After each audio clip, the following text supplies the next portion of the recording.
Hello friends, बहुत बहुत स्वागत है आपका मेरे चैनल मिस्टिक में। आशा करता हूँ आप सब मजे में होंगे। मित्रों, आज से यानी 20 सितंबर से लेके अगले महीना के 6 तारीख तक 6 अक्टूबर तक का ये जो समय है ये पितृपक्ष है। यहाँ इसका क्या महत्व है ये कोई सनातनी एक हिंदू को बताने की आवश्यकता नहीं है, फिर भी ये जानना सही रहेगा कि पितृपक्ष वो ड्यूरेशन होता है जब हमारे पितर का मतलब ऐसा नहीं कि हमारे मम्मी पापा ग्रैंडफादर ही, बहुत उनसे आगे का भी जो वंशावली है हमारा, जो जिन्होंने भौतिक शरीर को बहुत पहले छोड़ दिया हो और पितृलोक को चले गए हैं, वो इस ड्यूरेशन में पृथ्वी पे आते हैं इस आशा में कि हम उनसे प्रेम से मिलें, उनकी पूजा करें, अपना भक्ति भाव प्रदर्शित करें। ठीक वैसे ही फॉर इंस्टेंस मान लीजिए हमारे मम्मी पापा हैं, अगर हमारे पापा जब हुआ करते थे तो सपोज करिए उनको छोटी छोटी चीज़ों का हम ख्याल रखते थे। अगर उनको थोड़ी तकलीफ होती थी उससे 50 गुना ज़्यादा तकलीफ हमें होती थी। नाउ अब उन्होंने अपना भौतिक शरीर छोड़ दिया है, इसका अर्थ ये नहीं है कि उनका एग्जिस्टेंस खत्म हो गया। उन्होंने वायवीय तन ले लिया या उसको पुर्याष्टक शरीर मिलता है जब जीवात्मा इस शरीर को छोड़ता है, उन सारे या और भी सुपीरियर बेस्ड ऑन उनका जो कर्म है। लेकिन रफली आप ऐसा समझ लीजिए कि वो जिस शरीर में भी है वो आपको देख सकते हैं, आपके भावों को पढ़ सकते हैं, आपसे काफ़ी ज़्यादा उनका सुपीरियर इंद्रिय है, लेकिन आप इस शरीर से उनको नहीं देख सकते। ये एक बैरियर क्रिएट हो गया है जिसके कारण बहुत लोग अश्रद्धा प्रकट कर सकते हैं। लेकिन ये बात पक्की है, इस पीरियड में हमारे पितरलोक यहाँ पे आते हैं। और सिर्फ पितरलोक मतलब हमारे, जैसा मैंने बताया, फादर, ग्रैंडफादर, ग्रैंडमदर वैसा नहीं, बहुत पहले जो भी वंशावली है उनकी, वो सारे लोग आते हैं और सारे लोग देखते हैं भाई हमारी संतति कैसी है। अब जिस तरीका का रिस्पेक्ट हम उन्हें जीवित अवस्था में देते हैं, इसमें ज़्यादा कुछ दिमाग लगाना नहीं है। हमारा कर्तव्य बनता है कि जब हमें मालूम है, जब कोई प्रायर इंटीमेशन आपको दे रहा है कि भाई मैं आ रहा हूँ, तो जब आ रहे हैं तो उनका अच्छे से सेवा सत्कार, किसी तरीका का कष्ट ना हो, और भी जो चीज़ है वो ये दिमाग की चीज़ है, वो आपको करना चाहिए। करने का तरीका यहाँ पे हमें कर्म कांड का सहारा लेना पड़ेगा। आप ये समझिए कि जो भी प्रोसेस हम कर रहे हैं वो सारा का सारा उन तक उसी फॉर्म में पहुँचे जो उनके लिए यूज़फुल है। इसके लिए जो मीडियम है उसको कर्म कांड आप कह सकते हैं। तो यहाँ पे कुछ चीज़ें अनिवार्य हो जाती हैं पितृपक्ष में, जैसे कि आप उनको खुश करने के लिए, देखिए वो आपसे बहुत ज़्यादा कुछ चाहते नहीं हैं। वो श्राद्ध जो वर्ड है वो श्रद्धा से ही बना है, श्रद्धा यहाँ पे सुप्रीम है। अब जो पिंड बनाने वाला है वो तो काफ़ी बड़ा हो गया, जो लोग गया में जाके करते हैं, अगर वो आपसे बन पड़े तब तो इससे बेस्ट कुछ हो ही नहीं सकता है। ये बेस्ट है कि अगर कोई गया में जाके, शायद 3 दिन का समय लगता है, वहाँ पे जाके आप अपने पूर्वजों का श्राद्ध करें, दिस इज़ बेस्ट। लेकिन आजकल की भागदौड़ के युग में अगर कोई बंदा घर पे है या फिर नहीं जा सकता है किन्हीं कारणों से, आप घर पे भी कर सकते हैं और घर पे करने का भी बहुत अच्छा तरीका है। यही बात है कि प्रोसेस बहुत लोगों को नहीं मालूम होता है। प्रोसेस मित्रों ये है कि आपने नाम सुना होगा, एक पुरुष सूक्त करके आता है और एक आता है पितृ सूक्त करके। ये वेदों का श्लोक है, मंत्र है, ज़्यादा नहीं है, 2 पेजेस का है। शाम के समय द्वीप प्रज्वलित कर ले, अगरबत्ती कर दे, खुशबू कर ले, थोड़ी बैठ के इसका पाठ करें, ध्यान करें। ध्यान का मतलब है डायरेक्ट कनेक्टिविटी। ध्यान करें और जैसे जैसे देखिए कहा जाता है हमारे वेदों में कि पूरा ब्रह्मांड देवताओं के वश में है और सारे देवता मंत्र के वश में हैं।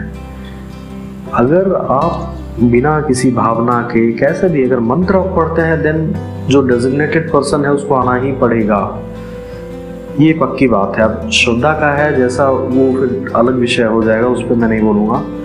तो अगर आपको पुरुष सूक्त का पाठ करना चाहिए, अगर पितृ सूक्त मिल जाए तब तो बेस्ट है, नहीं तो पुरुष सूक्त का पाठ करना चाहिए, ध्यान करना चाहिए और तर्पण करना चाहिए। अब आप घर पे तर्पण कैसे करोगे? पूर्व दिशा की ओर पानी, अगर गंगा जल हो तो बहुत अच्छी बात है, नहीं तो वैसे भी पानी हो तो उसमें आप थोड़ा सा गुड़ डाल दो, कच्चा दूध डाल सकते हैं, गुड़ डाल सकते हैं, तिल दैट इज वेरी प्रोमिनेंट, तिल जरूर डालिए। तिल का बहुत जबरदस्त महत्व है कर्म कांड में। थोड़ा सा तिल डाल दीजिए और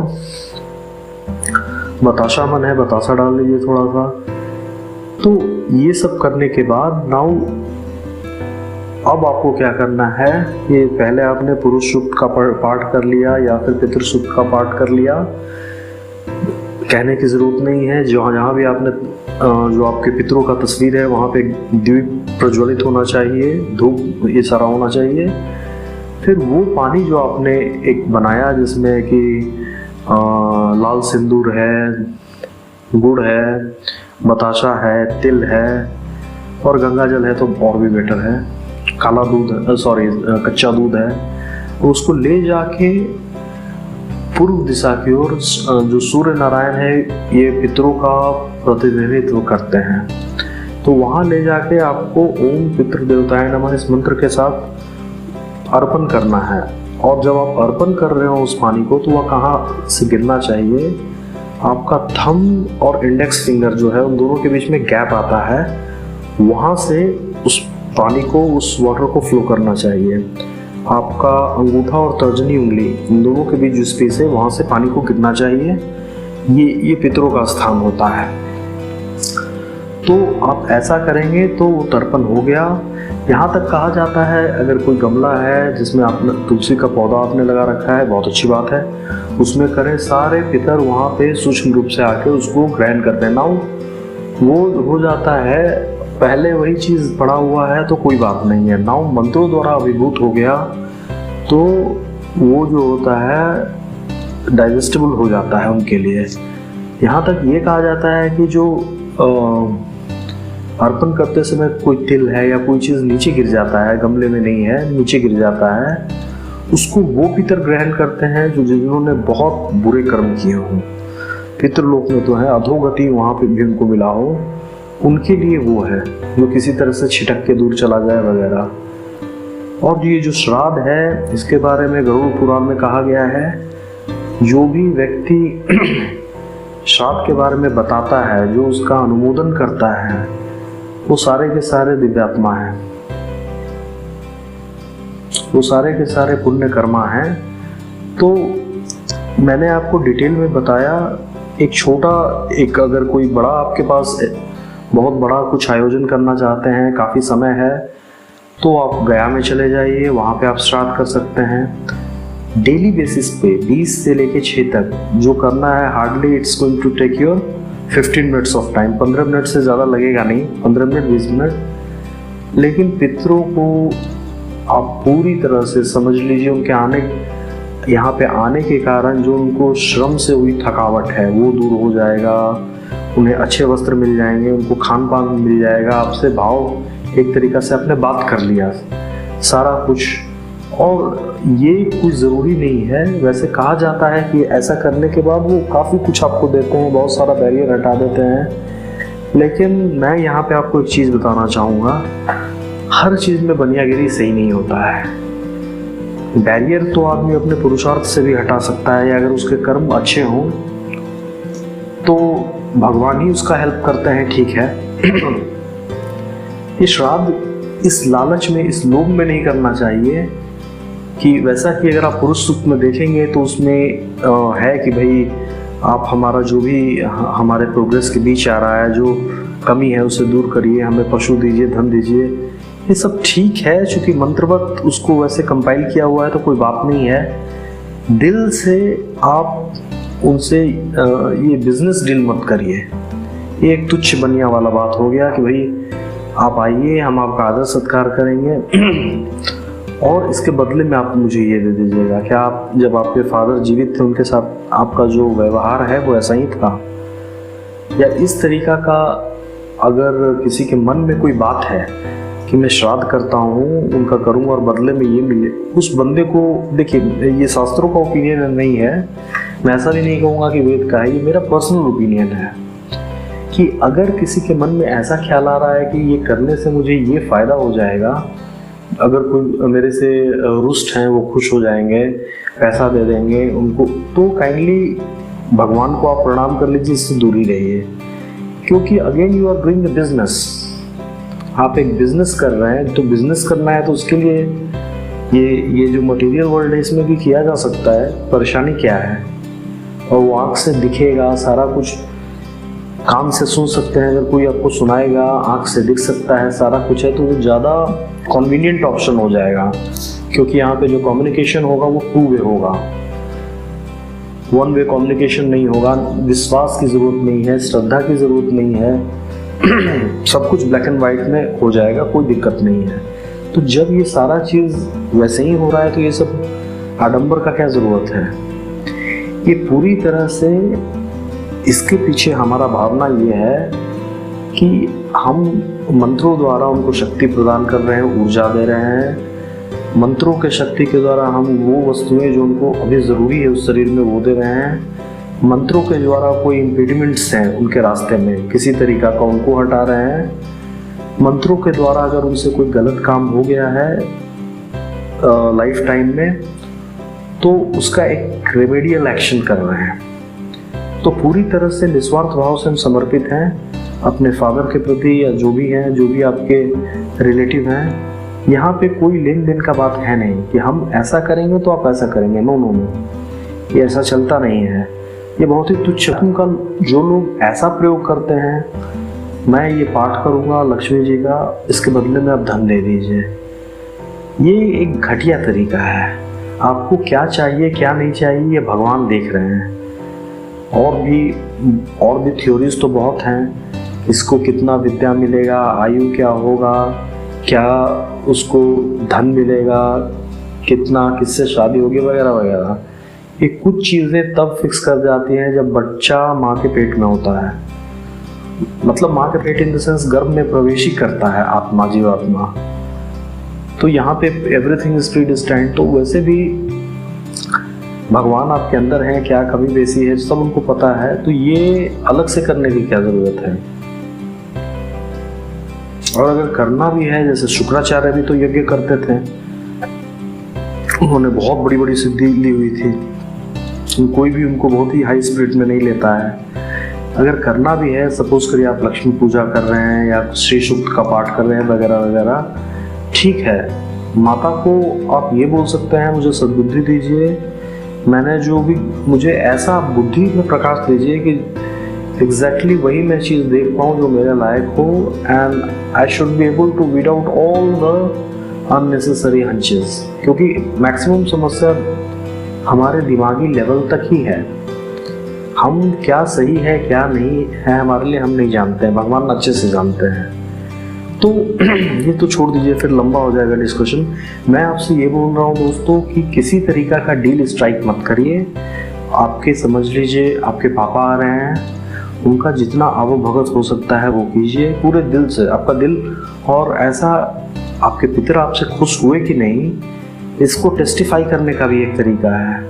अगर इस सारा चीज़ करने के बाद आप खुश हो गए, आपका ये जितना रोआ है वो खड़ा हो गया, या बहुत वैसा ही फील हुआ जैसे आपके पापा आके बैठे हुए हैं, ये एक अनुभव की बात है, बोलने का नहीं। अगेन ये परसेप्ट किया जा सकता है। तो आप समझिए कि सब कुछ हो रहा है।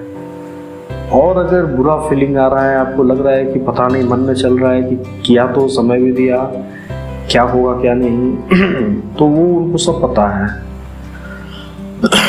उनका जो बॉडी है वो बहुत ही ज़्यादा सटल है और बहुत ज़्यादा उनकी इंद्रियां सूक्ष्म हो चुकी हैं, तो मन के भावों को पढ़ सकते हैं। जो हमारा 1 महीना होता है वो उनका 1 दिन होता है।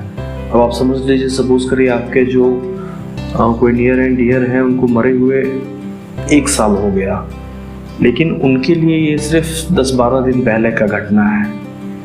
उनके लिए उनका जो हाँ, उन्होंने एक नया वर्ल्ड एक्सपीरियंस किया, अपने सारे पूर्वजों को देखा, सब कुछ किया, मैं मानता हूँ इस बात को, लेकिन उन्होंने क्या मिस किया? मतलब जो हमारा सेपरेशन हुआ वो अभी हाल ही में हुआ है, 10-15 दिन पहले की बात है। 2 साल भी हो गया तो क्या हो गया, 1 महीना पहले हुआ है। तो उनका जो घाव है वो हरा है। Still they are longing for your love and affection, everything.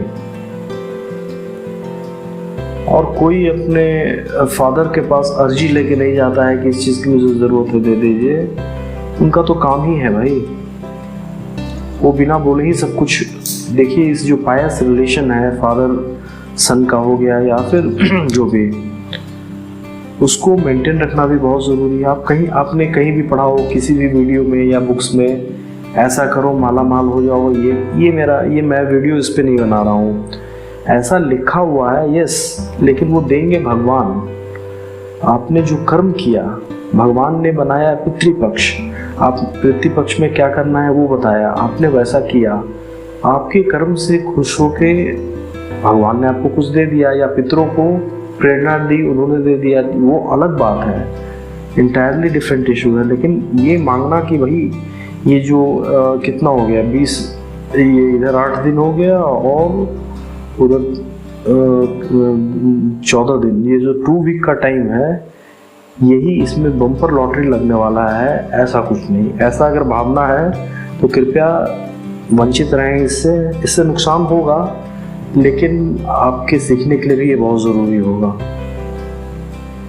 आशा करता हूँ मित्रों कि ये वीडियो आपको पसंद आई होगी। पितृपक्ष में एग्जैक्टली आपको क्या क्या करना है, आप पितृसूक्त का पाठ कर सकते हैं, पुरुष सूक्त का पाठ कर सकते हैं, ओम पितृदेवताय नमः इस मंत्र का जाप करना है, दीप प्रज्वलित रखना है, आपको घर को सुगंधित रखें, देन ये तर्पण जरूर करना है, वो ज़रूर है। जब एक बार वो मंत्रों द्वारा कहिए कि एक्टिवेटेड हो जाएगा, फिर वो उनके लिए अवेलेबल होगा।